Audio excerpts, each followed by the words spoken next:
This is a true story. I can't tell you how long ago it was, but probably close to 20 years ago.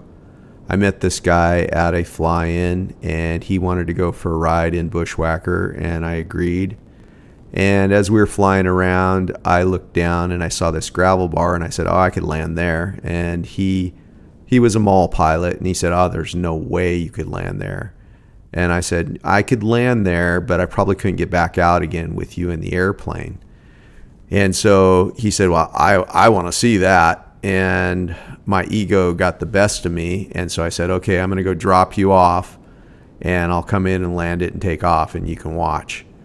So I went and dropped him off, and I set myself up and gave him a chance to get down by the river. Well, unbeknownst to me, he went up to where everybody was gathered. This was a fly-in, and he told everybody what I was going to do. So now I have a big audience.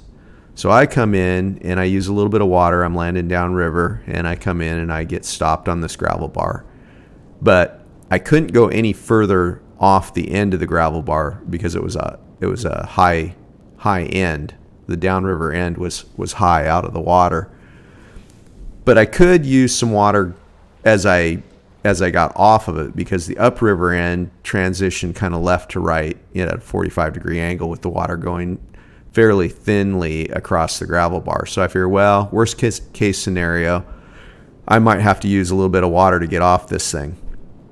One of the things I didn't take into consideration that day was I was used to flying at about sea level most of the time, and the temperature where I usually was probably cooler. But anyway, that being said, I was at 3,300 foot elevation, and it was probably an 85-degree day, and those two combinations just about cost me my airplane.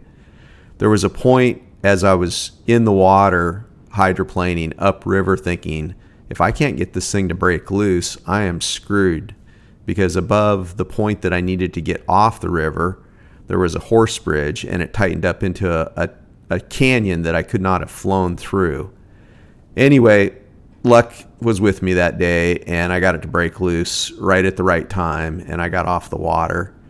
The one thing I didn't mention was you could only land this gravel bar downriver, and you had to take off upriver, because the downriver end went into some really tall, tight trees.